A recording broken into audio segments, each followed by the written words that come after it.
He looks at the podium, he's boxing heavy, so of course he's paid special attention to that. Last time we saw him, of course, was against Islam Makhachev, and he stepped up. Brands in 2026 are trying way too hard for Gen Z's attention and their money. Brands are all in the comments, feigning interest, trying to be part of the in joke. Major brands, micro brands, even legacy brands seem insecure as they all try to chase Gen Z's coolness.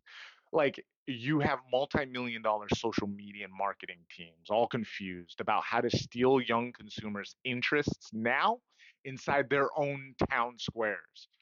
See, older generations went to brands and the brands had to prove their quality for repeat business. And now in 2026, instead, brands feel like that desperate friend who spits when they talk, begging for attention.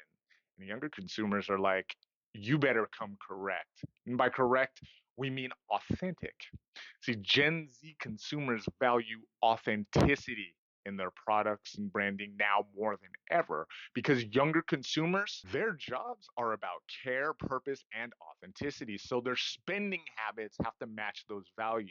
So we're going to talk about how brands are reinventing their approach and trying to act like humans to Gen Z first. Then we can see if this group of young consumers who is less gullible, like how are they seeing through the performance? And last, we're going to see how trust is just shifting overall. Then we'll take a look at one of the biggest brand reputation shifts of the last 10 years. Because remember, the minute a brand manufactures authenticity, coolness starts dying. So big brands are finally seeing something that we have known all along, which is that the comment section on TikTok is marketing gold.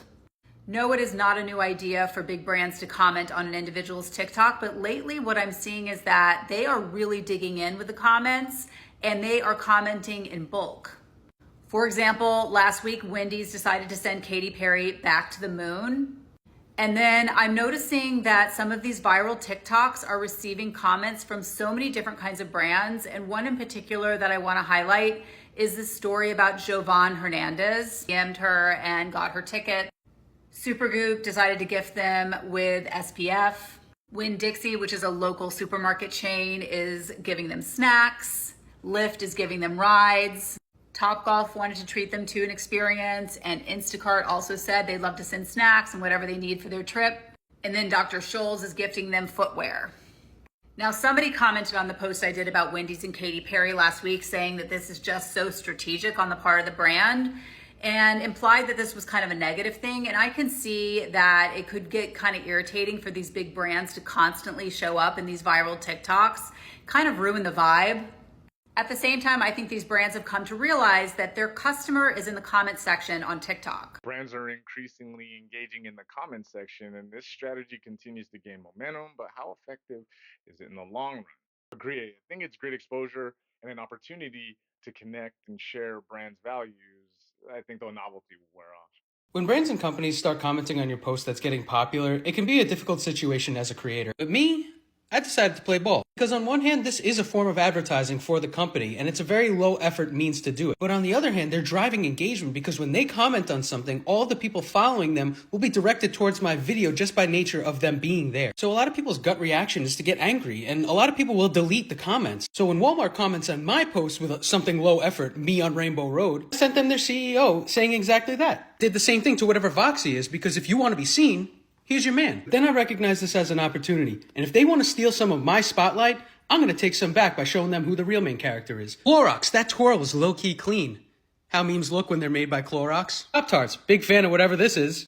If you can see the like counts, I am starting to get noticed, and it's kind of working, so my anger died down, and I started to make actual just funny memes. Shout out to Dr. Squatch for being the only one that responded back to my meme. Anytime I see a brand account comment on something, I just block them. This is so crazy. You should eat a pack of Skittles. This is just so creative. Did you shop here? Yes, mama pussy slay. Yes, work, work, sister, go. Yes, you slay the runway, honey. You know. Slim Jim responds, accurate. So I'm newer to the battlefield. This seems like it's been going on for a couple of years now, and we're seeing this whole kind of meta arrangement play out where the brand personifying its ethos is talking to a creator and trying to sponge up some of the creator's attention dollars by saying something cute or catchy, but ultimately failing, which brings it more publicity. It's all publicity, whether it's bad or not, is still good publicity. And I think they know that on the back end. And so by commenting in response and trying to kick them while they're down, like trying to make fun of them for responding to your stuff. It's kind of an own goal where they get to win anyways because they got you to respond. So it's kind of symbiotic at the end of the day. But what isn't up for debate or for question is how much people hate this. It's really cringeworthy to have your parents try to come in when you and your friends are laughing, like when you're young, about a joke, and they're like, "Well, what's so funny?" And you're like, you're not gonna get it. But here we are, like the corporate parents are coming in, and Gen Z specifically is so authentic. And there's another video that I have that'll break it down more. But why are younger consumers so like anti this kind of weird in joke cringe response from corporations? Well, it has to do with authenticity. Gen Z is the first generation to believe in utter authenticity. Like you talk to anyone Gen Z, it's like they dress how they want to dress, say what they want to say, right? And why is that? It's because they've seen their parents go through crappy relationships. It's because they've lived through a financial crisis. It's because they've lived through COVID. It's because they've seen all the utter crap that the world gives them, and they know that they have to lean on their authenticity, their feel good, their self-esteem. These are all key pieces. You know, one of the most fascinating pieces of the research that we did at Tinder is for the first time, Gen Z has broken away from what determines what will deliver a second date. Millennials, Gen X, baby boomers. You know what they would use to determine a second date? How someone looks. It's like, oh, you look good. I want the next date. Gen Z is the first generation to say, yeah, looks do matter. But you know what matters more to me? That I could feel myself. That I could be my authentic self. If I feel like I could be my authentic self with you, then this feels good. We should progress to the next level. This comment says we have to rebuild the mess they destroyed, and we don't want to do that. I think the mess they caused. Dang, that's heavy. Gen Z's value so deeply genuineness, authenticity, purpose, having meaning at work. It's not just punching the clock. It's not just a job. It has to have actual meaning. So much of that is caring about them as a person. If you're my manager, Sunday, and you don't care at all about me as a person, and I'm a Gen Z, then I'm like, well, then why am I even here? This job doesn't have any purpose or meaning at all. You called it out before. It's one of the fears there of Gen Z is like, no, work can't be this separate thing that isn't representative of me. Right. Otherwise, right. like, why am I wasting my time with it? And then the caring that so many of them often talk about purpose too. We know that one came up a lot. Yeah. And sometimes the purpose comes through the relationship of caring too. Yeah. Like even if they're not loving their jobs, some of them feel like, well, my manager truly cares. They don't want to work for someone who doesn't care about them. Yeah. They said it so many times. Yeah. Look at this. If we had pensions, 401k, PTO, like our parents did, we wouldn't care how aligned our job was. Work is half my life, so I'd like half of my life to mean something. There's the value system right there. The value system states I have to care. I have to care. I have to find a reason to wake up and get through my day. And it can't just be on zombie mode. I can't just get to the end of the day just to get to the end of the day. I have to care about what I'm doing. Grinding away, that was for older generations. Younger consumers' values aren't that. And so their spending habits are going to match that. Brands are now having to play catch up. In my generation and before that, it was easy for us to want to go out to brands and have the brands just give us quality stuff. We had no problem taking at face value whatever the pitch was of a brand. You're telling me it's quality? Cool, I believe you. I'll buy. You're telling me it's cheaper for the same type of quality. Okay, give me more. You're telling me this is a family place where we could all chill? All right, I'll go and eat there. It was a pretty straightforward line. As someone that's a little bit older, I can respect challenging and forcing competitions in brands because, well, the whole reason we all agreed to this capitalism thing is because, well, first off, we didn't all really agree to it, but we all play ball because the competition drives quality and it's supposed to lower the price per unit of quality that we get. So we all like that, right? Why are Gen Z and young consumers so closely linked to like spending and seeing a brand as authentic? Do brands have to be authentic at all? What do you guys think? Let me know below. And this only happens if brands are actually raising the quality of their stuff or maintaining it. What do you think? Are they? Luxury fashion brands have one serious problem. They are struggling to convince you their prices are worth it. The rise of dupe culture means we're overexposed to luxury products and losing trust for what's real and fake. People are left questioning, does luxury really mean higher quality when there are brands charging hundreds of dollars for gold-coloured metal, where even knockoffs are getting better? Shoppers like you are getting smarter. People are checking the labels, the fabrics and the materials, and it's thus no surprise that people have trust issues. To address these trust issues, Loewe, one of the best brands on social, shows you behind the scenes of their pattern making with intricate stitching, satisfying clips with their very skilled designers, subconsciously telling you that this expensive bag isn't just a status symbol. Odd Muse, the viral fashion brand, does something similar, with the founder Amy Smell showing you behind the scenes with her production team in China. It justifies their prices because you're buying into their ethics and sustainability. You're seeing the founder touch and feel the fabric. You're seeing the positive relationship with her suppliers, the conditions. We want transparency more than ever. To prove the price is truly worth it, in our current market where even luxury heritage brands like Burberry are struggling. Have you felt cheated by luxury brands? Follow along for more creative insight from a social strategy. Agree. This person says transparency is key, especially for higher priced products. Consumers are now waking up with the rise of social media and dupe culture. I wonder where this will leave luxury brands in 10 plus years. Good question. What brand do you think Gen Z loves the most? Percentage difference between Gen Z and the older generation. Instagram. Instagram's number 4. Tinder. No. Twitch. Is at number 9, yeah. There are 2 brands that are connected to money. Cash App. Yes. Cash App is number 5. Apple Pay. Apple Pay. Yes. Yeah, Now at number 10. Snapchat. Snapchat, definitely. Snapchat's number 3. Why do you use Snapchat? I use it because everyone else uses it. You kind of have to have it. If you don't have it, then you kind of can't really communicate with people. So there is this clothing marketplace. It's like cheap clothes. Temu on there? Temu is outside of the list. Brandy Melville. What? Carhartt. Sorry? Primark. No, I think even cheaper. Shein.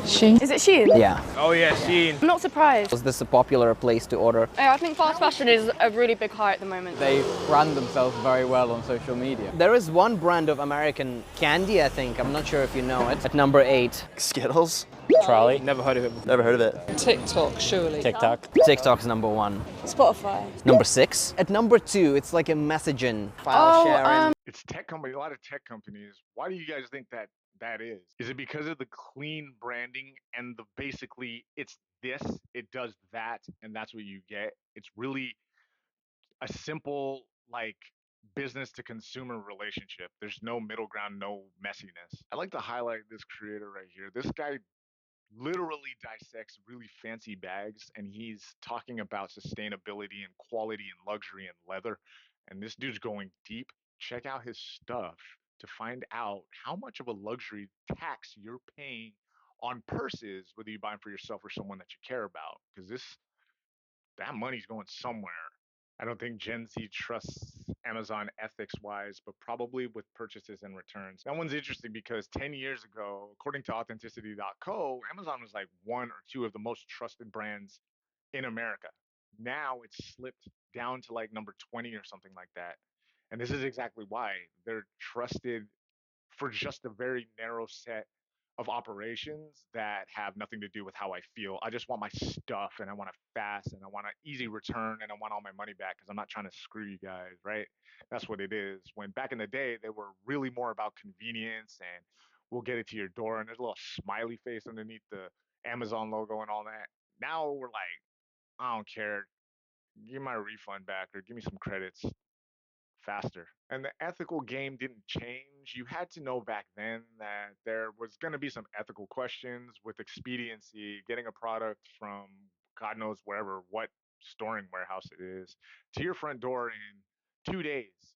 But I guess with the rise of next day everything, you had to believe that there's some ethical malpractice there. And maybe the curtain got pulled back on that. Like, if I'm getting a full, like, nasal flush machine that I can't get in CVS tomorrow at 7 a.m., somebody's being done dirty here. So it's harder to trust brands, and the quality, either you're getting less for what you pay for, or maybe the quality itself isn't dipping, but we feel like it is.